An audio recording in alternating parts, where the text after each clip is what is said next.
ఆదికాండము 46 అధ్యాయం.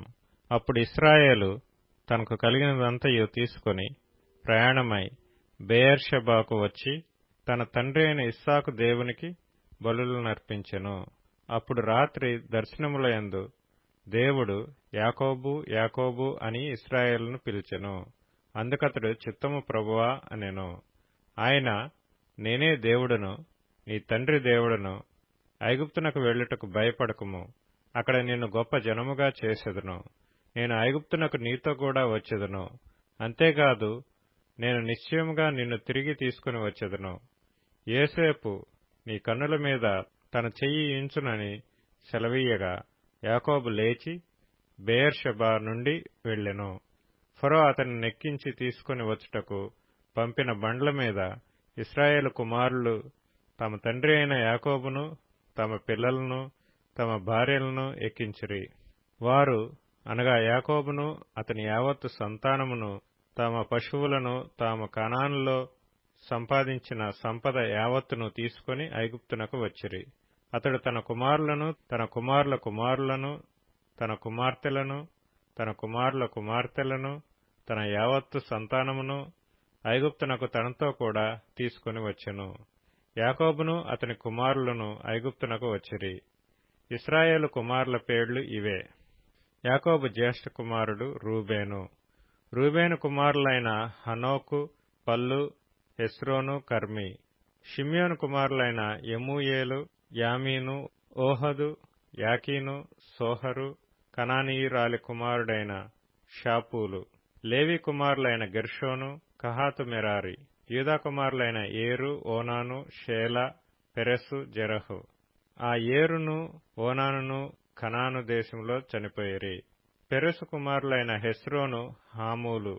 ఇస్సాకారు కుమారులైన తోలా, పువ్వా, యోబు, షిమ్రోను. జెబూలూను కుమారులైన సెరెదు, ఏలోను, యహలేలు. వీరు లేయా కుమారులు. ఆమె పద్దనరాములో యాకోబు వారిని అతని కుమార్తె అయిన దీనాను కనెను. అతని కుమారులను అతని కుమార్తెలను అందరును 33. గాదు కుమారులైన సిప్యోను, హగ్గీ, షూని, ఎస్బోను, ఏరి, ఆరోది, అరేలి. ఆషేరు కుమారులైన ఇమ్నా, ఇష్వా, ఇష్వి, బెరీయా, వారి సహోదరి అయిన సెరహు. ఆ బెరీయా కుమారులైన హెబెరు, మల్కీయేలు. లాబాను తన కుమార్తె అయిన లేయాకిచ్చిన జిల్ఫా కుమారులు వీరే. ఆమె ఈ 16 మందిని యాకోబునకు కనెను. యాకోబు భార్య అయిన రాహేలు కుమారులైన యోసేపు, బెన్యామీను. యోసేపునకు మనష్షే, ఎఫ్రాయిములు పుట్టిరి. వారిని ఐగుప్తు దేశమందు ఓనుకు యాజకుడగు పోతీఫర కుమార్తె అయిన ఆసెనతు అతనికి కనెను. బెన్యామీను కుమారులైన బెల, బేకెరు, అష్బేలు, గెరా, నయమాను, ఏహి, రోషు, ముప్పీము, హుప్పీము, ఆర్దు. యాకోబునకు రాహేలు కనిన కుమారులగు వీరందరూ 14. దాను కుమారుడైన హుషీము.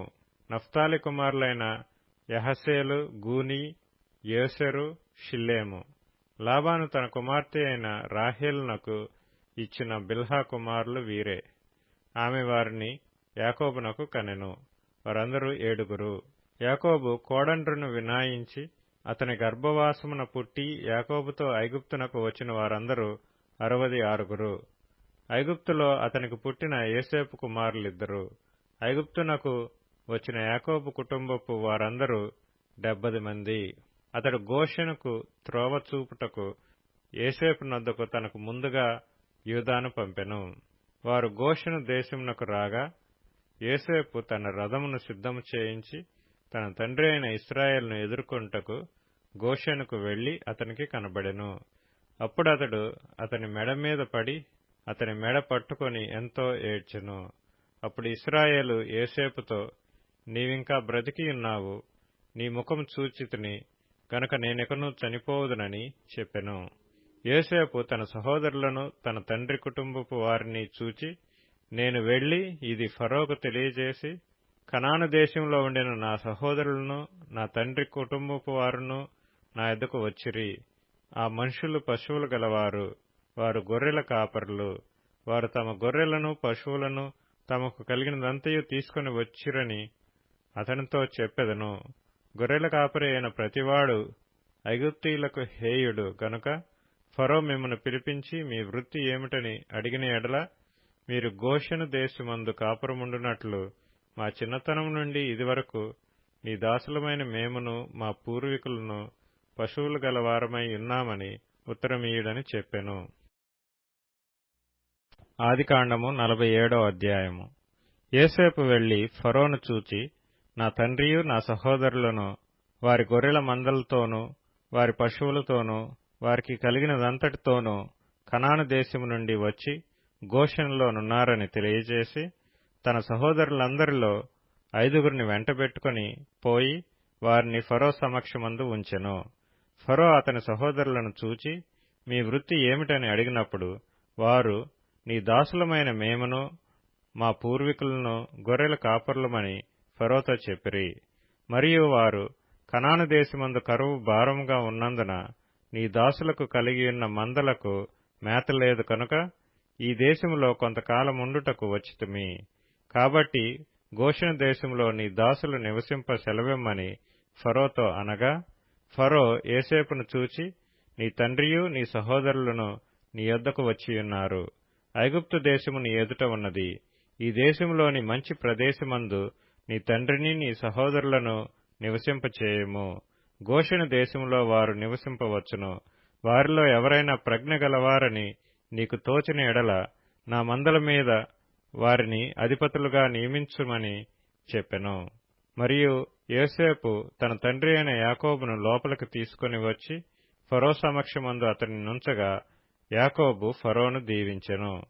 ఫరో, నీవు జీవించిన సంవత్సరములెన్ని అని యాకోబును అడిగినందుకు యాకోబు, నేను యాత్ర చేసిన సంవత్సరములు 130, నేను జీవించిన సంవత్సరములు కొంచెముగాను దుఃఖసహితమైనవిగా ఉన్నవి. అవి నా పితరులు యాత్ర చేసిన దినములలో వారు జీవించిన సంవత్సరములన్నీ కాలేదని ఫరోతో చెప్పి ఫరోను దీవించి ఫరో ఎదుట నుండి వెళ్లిపోయెను. ఫరో ఆజ్ఞాపించినట్లు యోసేపు తన తండ్రిని తన సహోదరులను ఐగుప్తు దేశములో నివసింపచేసి ఆ దేశములో రామశేసను మంచి ప్రదేశములో వారికి స్వాస్థ్యమునిచ్చెను. మరియు యోసేపు తన తండ్రిని తన సహోదరులను తన తండ్రి కుటుంబపు వారినందరినీ వారి వారి పిల్లల లెక్క చొప్పున వారికి ఆహారమిచ్చి సంరక్షించెను. కరువు మిక్కిలి భారమైనందున ఆ దేశమందంతటను ఆహారం లేకపోయెను. కరువు వలన ఐగుప్తు దేశమును కనాను దేశమును క్షీణించెను. వచ్చిన వారికి ధాన్యం అమ్ముట వలన ఐగుప్తు దేశంలోనూ కనాను దేశంలోనూ దొరికిన ద్రవ్యమంతా యోసేపు సమకూర్చెను. ఆ ద్రవ్యమంతటిని యోసేపు ఫరో నగరులోనికి తెప్పించెను. ఐగుప్తు దేశమందును కనాను దేశమందును ద్రవ్యము వ్యయమైన తరువాత ఐగుప్తీయులందరూ యోసేపు నొద్దకు వచ్చి, మాకు ఆహారం ఇప్పించుము, నీ సముఖమందు మేమేలా చావవలెను, ద్రవ్యము వ్యయమైనది కదా అనిరి. అందుకు యోసేపు, మీ పశువులను ఇయ్యుడి, ద్రవ్యము వ్యయమైపోయిన ఎడల మీ పశువులకు ప్రతిగా నేను మీకు ధాన్యమిచ్చెదనని చెప్పెను. కాబట్టి వారు తమ పశువులను యోసేపు నొద్దకు తీసుకుని వచ్చిరి. యోసేపు గుర్రములను, గొర్రెల మందలను, పశువుల మందలను, గాడిదలను తీసుకొని వారికి ఆహారమిచ్చెను. ఆ సంవత్సరమందు వారి మందలన్నిటికీ ప్రతిగా అతడు వారికి ఆహారమిచ్చి సంరక్షించెను. ఆ సంవత్సరము గతించిన తరువాత 2వ సంవత్సరమున వారు అతని యొద్దకు వచ్చి, ఇది మా ఏలిన వారికి మరుగు చేయుము, ద్రవ్యము వ్యయమైపోయెను, పశువుల మందలను ఏలిన వారి వశమాయెను. ఇప్పుడు మా దేహములను మా పొలములను తప్ప మరి ఏమీయూ ఏలిన వారి సముఖమున మిగిలియుండలేదు. నీ కన్నుల ఎదుట మా పొలములను మేమును నశింపనేలా ఆహారమిచ్చి మమ్మును మా పొలములను కొనుము. మా పొలములతో మేము ఫరోకు దాసులమగుదుము. మేము చావక బ్రతుకున్నట్లు పొలములు పాడైపోకుండునట్లును మాకు విత్తనములిమ్మని అడిగిరి. అట్లు యోసేపు ఐగుప్తు భూములన్నిటినీ ఫరో కొరకు కొనెను. కరువు వారికి భారమైనందున ఐగుప్తీయులందరూ తమ తమ పొలములను అమ్మివేసిరి గనుక భూమి ఫరోది అయెను. అతడు ఐగుప్తు పొలిమేర్ల యొక్క ఈ చివర నుండి ఆ చివర వరకును జనులను ఊళ్లలోనికి రప్పించెను. యాజకుల భూమి మాత్రమే అతడు కొనలేదు. యాజకులకు ఫరో బత్తెములు నియమించెను.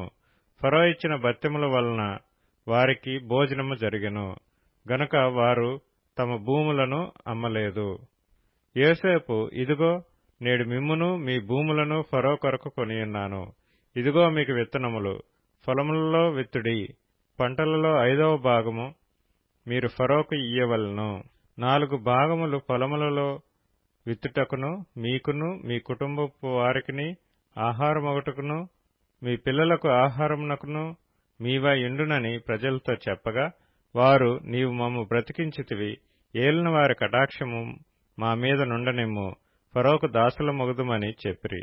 అప్పుడు 5వ భాగము ఫరోదని నేటి వరకు యోసేపు ఐగుప్తు భూములను గూర్చి కట్టడ నియమించెను. యాజకుల భూములు మాత్రమే వినాయింపబడెను, అవి ఫరోవి కావు. ఇశ్రాయేలీలు ఐగుప్తు దేశమందలి గోషెను ప్రదేశములో నివసించిరి. అందులో వారు ఆస్తి సంపాదించుకొని సంతానాభివృద్ధి పొంది మిగుల విస్తరించిరి. యాకోబు ఐగుప్తు దేశంలో 17 సంవత్సరములు బ్రతికెను. యాకోబు దినములు అనగా అతడు జీవించిన సంవత్సరములు 147. ఇశ్రాయేలు చావవలసిన దినములు సమీపించినప్పుడు అతడు తన కుమారుడైన యోసేపును పిలిపించి, నా ఎడల నీకు కటాక్షమున్న ఎడల దయచేసి నీ చెయ్యి నా తొడ క్రింద ఉంచి నా ఎడల దయను నమ్మకమును కనుపరచుము. ఎట్లనగా నన్ను ఐగుప్తులో పాతిపెట్టకుము. నా పితరులతో కూడా నేను పండుకొనున్నట్లు ఐగుప్తులో నుండి నన్ను తీసుకొని పోయి వారి సమాధిలో నన్ను పాతిపెట్టుమని అతనితో చెప్పెను. అందుకతడు, నేను నీ మాట చొప్పున చేసేదనెను. మరియు అతడు నాతో ప్రమాణం చేయమన్నప్పుడు యోసేపు అతనితో ప్రమాణం చేసెను. అప్పుడు ఇశ్రాయేలు తన మంచపు తలాపి మీద వంగి దేవునికి నమస్కారం చేసెను. ఆదికాండము 48వ అధ్యాయము. ఈ సంగతులైన తరువాత, ఇదిగో నీ తండ్రి కాయలాగా ఉన్నాడని ఒకడు యోసేపుతో చెప్పెను. అప్పుడు అతడు మనష్షే ఎఫ్రాయిములు అను తన 2 కుమారులను వెంటబెట్టుకొని పోగా, ఇదిగో నీ కుమారుడైన యోసేపు నీ యొద్దకు వచ్చుచున్నాడని యాకోబునకు తెలుపబడెను. అంతటా ఇశ్రాయేలు బలము తెచ్చుకొని తన మంచము మీద కూర్చుండెను. యోసేపును చూచి, కనాను దేశమందలి లూజులో సర్వశక్తిగల దేవుడు నాకు కనబడి నన్ను ఆశీర్వదించి, ఇదిగో నీకు సంతానాభివృద్ధి పొందించి నిన్ను విస్తరింపచేసి నీవు జనముల సమూహమగునట్లు నీ తరువాత నీ సంతానమునకు ఈ దేశమును నిత్య స్వాస్థ్యముగా ఇచ్చెదనని సెలవిచ్చెను. ఇదిగో నేను ఐగుప్తునకు నీ యొద్దకు రాక మునుపు ఐగుప్తు దేశములో నీకు పుట్టిన నీ 2 కుమారులు నా బిడ్డలే. రూబేను షిమ్యోనుల వలె ఎఫ్రాయిము మనష్షే నా బిడ్డలై ఇందురు. వారి తరువాత నీవు కనిన సంతానము నీదే. వారు తమ సహోదరుల స్వాస్థ్యమును బట్టి వారి పేళ్ల చొప్పున పిలువబడుదురు. పద్దనరాము నుండి నేను వచ్చుచున్నప్పుడు ఎఫ్రాతాకు ఇంక కొంత దూరం నుండగా మార్గమున రాహేలు కనాను దేశములో నా ఎదుట మృతి పొందెను. అక్కడ బెత్లెహేమును ఎఫ్రాతా మార్గమున నేను ఆమెను పాతిపెట్టితునని యోసేపుతో చెప్పెను. ఇశ్రాయేలు యోసేపు కుమారులను చూచి వీరెవరని అడుగగా, యోసేపు, వీరు నా కుమారులు, వీరిని ఈ దేశమందు దేవుడు నాకనుగ్రహించునని తన తండ్రితో చెప్పెను. అందుకతడు, నేను వారిని దీవించుటకు నా దగ్గరకు వారిని తీసుకొని రమ్మనెను. ఇశ్రాయేలు కన్నులు వృద్ధాప్యం వలన మందముగా ఉండెను గనుక అతడు చూడలేకపోయెను. యోసేపు వారిని అతని దగ్గరకు తీసుకుని వచ్చినప్పుడు అతడు వారిని ముద్దు పెట్టుకుని కౌగలించుకొనెను. ఇశ్రాయేలు యోసేపుతో, నీ ముఖము చూచెదనని నేను అనుకొనలేదు గాని నీ సంతానమును దేవుడు నాకు కనపరిచి ఉన్నాడనగా, యోసేపు అతని మోకాళ్ల మధ్య నుండి వారిని తీసుకొని అతనికి సాష్టాంగ నమస్కారం చేసెను. తరువాత యోసేపు ఇశ్రాయేలు ఎడమ చేతి తట్టున తన కుడిచేత ఎఫ్రాయిమును, ఇశ్రాయేలు కుడిచేతి తట్టున తన ఎడమ చేత మనష్షేను పట్టుకొని వారినిద్దరినీ అతని దగ్గరకు తీసుకొని వచ్చెను. మనష్షే పెద్దవాడైనందున ఇశ్రాయేలు తన చేతులను యుక్తిగా చాచి చిన్నవాడైన ఎఫ్రాయిము తల మీద తన కుడి చేతిని మనష్షే తల మీద తన ఎడమ చేతిని ఉంచెను. అతడు యోసేపును దీవించి, నా పితరులైన అబ్రహాము, ఇస్సాకు ఎవని ఎదుట నడుచుచుండిరో ఆ దేవుడు, నేను పుట్టినది మొదలుకొని నేటి వరకును ఎవడు నన్ను పోషించునో ఆ దేవుడు, అనగా సమస్తమైన కీడులలో నుండి నన్ను తప్పించిన దూత ఈ పిల్లలను ఆశీర్వదించునుగాక. నా పేరును అబ్రహాము ఇస్సాకులను నా పితరుల పేరును వారికి పెట్టబడునుగాక. భూమి యందు వారు బహుగా విస్తరించుదురుగాక అని చెప్పెను. యోసేపు ఎఫ్రాయిము తల మీద తన తండ్రి కుడిచేయి పెట్టుట చూచినప్పుడు అది అతనికి ఇష్టము కాకపోయెను.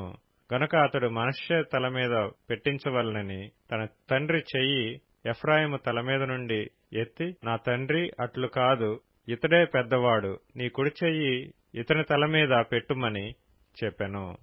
అయినను అతని తండ్రి ఒప్పక, అది నాకు తెలియను, నా కుమారుడా, అది నాకు తెలియను, ఇతడును ఒక జనసమూహమై గొప్పవాడగును గాని ఇతని తమ్ముడు ఇతని కంటే గొప్పవాడగును, అతని సంతానము జనముల సమూహమగునని చెప్పెను.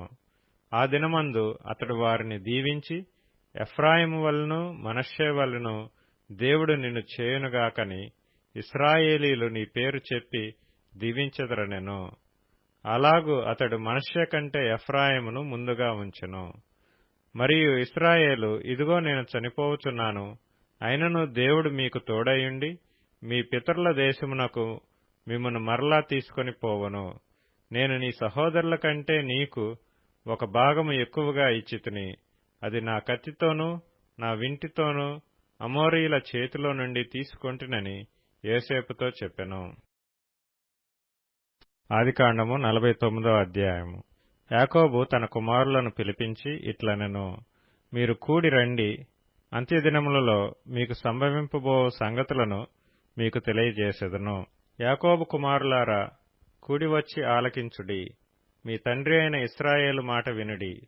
రూబేను, నీవు నా పెద్ద కుమారుడువు, నా శక్తియు నా బలము యొక్క ప్రథమ ఫలమును ఔన్నత్యాతిశయమును బలాతిశయమును నీవే.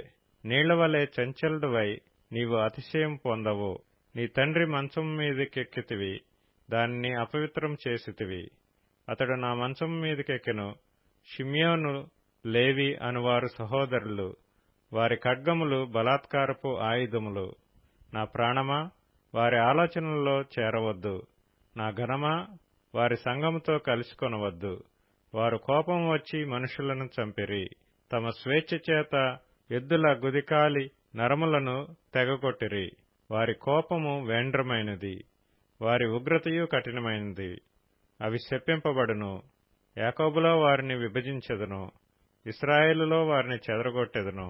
యూదా, నీ సహోదరులు నిన్ను స్తుతించెదరు. నీ చెయ్యి నీ శత్రువుల మెడమీద ఉండును. నీ తండ్రి కుమారులు నీ ఎదుట సాగిలపడుదురు. యూదా కొదమసింహము, నా కుమారుడా, నీవు పట్టిన దాని తిని వచ్చితివి. సింహం వలన గర్జించు ఆడసింహం వలన అతడు కాళ్లు ముడుచుకొని పండుకొనెను. అతని లేపువాడెవడు? షిలోహు వచ్చు వరకు యూదా యొద్ద నుండి దండము తొలగదు, అతని కాళ్ల మధ్య నుండి రాజదండము తొలగదు. ప్రజలు అతనికి విధేయులై ఇందురు. ద్రాక్షావల్లికి తన గాడిదను, ఉత్తమ ద్రాక్షావల్లికి తన గాడిద పిల్లను కట్టి, ద్రాక్షారసములో తన బట్టలను, ద్రాక్షల రక్తములో తన వస్త్రమును ఉదుకును. అతని కన్నులు ద్రాక్షరసము చేత ఎర్రగాను, అతని పళ్ళు పాలచేత తెల్లగాను ఉండును. జెబూలూను సముద్రపు రేవున నివసించును, అతడు ఓడలకు రేవుగా ఉండును. అతని పొలిమేర సీదోను వరకు నుండును. ఇస్సాకారు 2 దొడ్ల మధ్యను పండుకొనియున్న బలమైన గార్ధబము.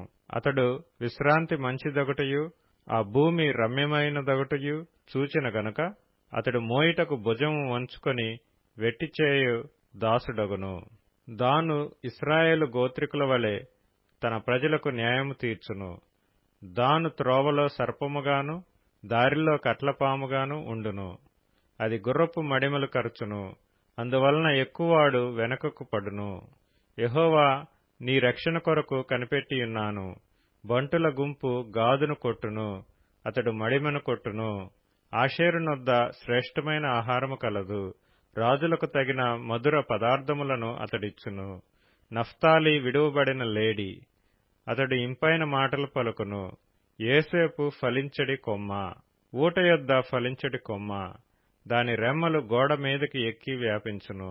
విలుకాండ్రు అతని వేధించిరి, వారు బాణములను వేసి అతన్ని హింసించిరి. యాకోబు కొరచు పరాక్రమశాలి అయిన వాని హస్తం బలము వలన అతని విల్లు బలమైనదగును. ఇశ్రాయేలునకు బండయు మేపిడివాడును ఆయనే. నీకు సహాయం చేయు నీ తండ్రి దేవుని వలనను, పైనుండి మింటి దీవెనలతోనూ, క్రింద దాగియున్న అగాధ జలముల దీవెనలతోనూ, స్తనముల దీవెనలతోనూ, గర్భముల దీవెనలతోనూ నిన్ను దీవించు సర్వశక్తుని దీవెన వలనను అతని బాహుబలము దిట్టపరచబడును. నీ తండ్రి దీవెనలు నా పూర్వీకుల దీవెనల పైని చిరకాల పర్వతముల కంటే హెచ్చుగా ప్రబలమగును. అవి యోసేపు తల మీదను, అతని సహోదరుల నుండి వేరుపరచబడిన వాని నడినెత్తి మీదను ఉండును. బెన్యామీను చీల్చునట్టి తోడేలు, అతడు ఉదయమందు ఎరను తిని అస్తమయమందు దోపుడు సొమ్ము పంచుకొనును. ఇవి అన్నియు ఇశ్రాయేలు 12 గోత్రములు. వారి తండ్రి వారిని దీవించుచు వారితో చెప్పినది ఇదే. ఎవరి దీవెన చొప్పున వారిని దీవించెను. తరువాత అతడు వారికి ఆజ్ఞాపించుచూ ఇట్లనెను, నేను నా స్వజనుల యొద్దకు చేర్చబడుచున్నాను. హిత్తీయుడైన ఎఫ్రోను భూమి యందున్న గుహలో నా తండ్రుల యొద్ద నన్ను పాతిపెట్టుడి. ఆ గుహ కనాను దేశమందలి మమ్రే ఎదుటనున్న మక్పేలా పొలములో ఉన్నది. అబ్రాహాము దానిని, ఆ పొలమును హిత్తీయుడగు ఎఫ్రోను యొద్ద శ్మశాన భూమి కొరకు స్వాస్థ్యముగా కొనెను. అక్కడనే వారు అబ్రాహామును అతని భార్య అయిన శారాను పాతిపెట్టిరి. అక్కడనే ఇస్సాకును అతని భార్య అయిన రిబ్కాను పాతిపెట్టిరి. అక్కడనే నేను లేయాను పాతిపెట్టితిని. ఆ పొలమును అందులోనున్న గుహయు హేతు కుమారుల యొద్ద కొనబడినదనెను. యాకోబు తన కుమారులకు ఆజ్ఞాపించుట చాలించి మంచము మీద తన కాళ్లు ముడుచుకుని ప్రాణము విడిచి తన స్వజనుల యొద్దకు చేర్చబడెను. ఆదికాండము 50వ అధ్యాయము. యోసేపు తన తండ్రి ముఖము మీద పడి అతని గూర్చి ఏడ్చి అతని ముద్దు పెట్టుకొనెను. తరువాత యోసేపు సుగంధ ద్రవ్యములతో తన తండ్రి శవమును సిద్ధపరచవలనని తన దాసులైన వైద్యులకు ఆజ్ఞాపించెను. గనుక ఆ వైద్యులు ఇశ్రాయేలును సుగంధ ద్రవ్యములతో సిద్ధపరిచిరి. సుగంధ ద్రవ్యములతో సిద్ధపరచబడు వారి కొరకు దినములు సంపూర్ణమగునట్లు అతని కొరకు 40 దినములు సంపూర్ణమాయెను. అతని గూర్చి ఐగుప్తీయులు 70 దినములు అంగలార్చిరి. అతని గూర్చి అంగలార్పు దినములు గడిచిన తరువాత యోసేపు ఫరో ఇంటి వారితో మాట్లాడి, మీ కటాక్షము నా మీద నున్న ఎడల మీరు అనుగ్రహించి నా మనవి ఫరో చెవిని వేసి, నా తండ్రి నా చేత ప్రమాణము చేయించి, ఇదిగో నేను చనిపోవచ్చున్నాను, కనానులో నా నిమిత్తము సమాధి త్రవ్వించితిని గదా, అందులోనే నన్ను పాతిపెట్టవలనని చెప్పెను. కాబట్టి సెలవైతే నేనక్కడికి వెళ్లి నా తండ్రిని పాతిపెట్టి మరలా వచ్చేదనని చెప్పుడనెను. అందుకు ఫరో, అతడు నీ చేత చేయించిన ప్రమాణము చొప్పున వెళ్లి నీ తండ్రిని పాతిపెట్టుమని సెలవిచ్చెను. కాబట్టి యోసేపు తన తండ్రిని పాతిపెట్టుటకు పోయెను. అతనితో ఫరో ఇంటి పెద్దలైన అతని సేవకులందరూ, ఐగుప్తు దేశపు పెద్దలందరూ, యోసేపు ఇంటి వారందరూ, అతని సహోదరులను, అతని తండ్రి ఇంటి వారును వెళ్ళిరి. వారు తమ పిల్లలను, తమ గొర్రెల మందలను, తమ పశువులను మాత్రము గోషెను దేశములో విడిచిపెట్టిరి. మరియు రథములను, రౌతులను అతనితో వెళ్లినందున ఆ సమూహము బహు విస్తారమాయెను. యోర్దానునకు అవతలనున్న అటదు కళ్ళెమునొద్ద చేరి అక్కడ బహు ఘోరముగా అంగలార్చిరి. అతడు తన తండ్రిని గూర్చి 7 దినములు దుఃఖము సలిపెను. ఆ దేశమందు నివసించిన కనానీయులు అటదు కళ్ళెమునొద్ద ఆ దుఃఖము సలుపట చూచి, ఐగుప్తీయులకు ఇది మిక్కుటమైన దుఃఖమని చెప్పుకొనిరి. గనక దానికి ఆబేల్ మిస్రాయిము అను పేరు పెట్టబడెను. అది యోర్దానునకు అవతలనున్నది. అతని కుమారులు తన విషయమై అతడు వారికి ఆజ్ఞాపించినట్లు చేసిరి. అతని కుమారులు కనాను దేశమునకు అతని శవమును తీసుకొని పోయి మక్పేలా పొలమునందున్న గుహలో పాతిపెట్టిరి. దానిని ఆ పొలమును అబ్రాహాము తనకు శ్మశానము కొరకు స్వాస్థ్యముగా నుండి నిమిత్తము మమ్రే ఎదుట హిత్తీయుడైన ఎఫ్రోను యొద్ద కొనెను. యోసేపు తన తండ్రిని పాతిపెట్టిన తరువాత అతడును అతని సహోదరులను తన తండ్రిని పాతిపెట్ట వెళ్లిన వారందరూ తిరిగి ఐగుప్తునకు వచ్చిరి. యోసేపు సహోదరులు తమ తండ్రి మృతి పొందుట చూచి, ఒకవేళ యోసేపు మన యందు పగపట్టి మనం అతనికి చేసిన కీడంతటి చొప్పున మనకు నిశ్చయముగా కీడు జరిగించుననుకొని యోసేపునకు ఈలాగు వర్తమానమంపిరి: నీ తండ్రి తాను చావక మునుపు ఆజ్ఞాపించినదేమనగా, మీరు యోసేపుతో, నీ సహోదరులు నీకు కీడు చేసిరి గనుక దయచేసి వారి అపరాధమును వారి పాపమును క్షమించుమని అతనితో చెప్పుడనెను. కాబట్టి దయచేసి నీ తండ్రి దేవుని దాసుల అపరాధము క్షమించుమన్రి. వారు యోసేపుతో ఇలాగ మాట్లాడుచుండగా అతడు ఏడ్చెను. మరియు అతని సహోదరులు పోయి అతని ఎదుట సాగిలపడి, ఇదిగో మేము నీకు దాసులమని చెప్పగా, యోసేపు, భయపడకుడి, నేను దేవుని స్థానమందున్నానా? మీరు నాకు కీడు చేయనుద్దేశించితిరి గాని నేటి దినమున జరుగుచున్నట్లు, అనగా బహు ప్రజలను బ్రతికించున్నట్లుగా అది మేలుకే దేవుడు ఉద్దేశించెను. కాబట్టి భయపడకుడి, నేను మిమ్మును మీ పిల్లలను పోషించదనని చెప్పి వారిని ఆదరించి వారితో ప్రీతిగా మాట్లాడెను. యోసేపు అతని తండ్రి కుటుంబపు వారును ఐగుప్తులో నివసించిరి. యోసేపు 110 సంవత్సరములు బ్రతికెను. యోసేపు ఎఫ్రాయిము యొక్క 3వ తరము పిల్లలను చూచెను.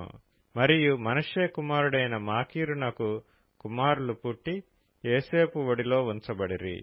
యోసేపు తన సహోదరులను చూచి, నేను చనిపోవచున్నాను, దేవుడు నిశ్చయముగా మిమ్మును చూడవచ్చి ఈ దేశములో నుండి తాను అబ్రాహాము, ఇస్సాకు, యాకోబులతో ప్రమాణం చేసి ఇచ్చిన దేశమునకు మిమ్మును తీసుకొని పోవునని చెప్పెను. మరియు యోసేపు, దేవుడు నిశ్చయముగా మిమ్మును చూడవచ్చును, అప్పుడు మీరు నా ఎముకలను ఇక్కడ నుండి తీసుకొని పోవాలనని చెప్పి ఇశ్రాయేలు కుమారుల చేత ప్రమాణం చేయించుకొనెను. యోసేపు 110 సంవత్సరముల వాడై మృతి పొందెను. వారు సుగంధ ద్రవ్యములతో అతని శవమును సిద్ధపరచి ఐగుప్తు దేశమందు ఒక పెట్టెలో ఉంచిరి.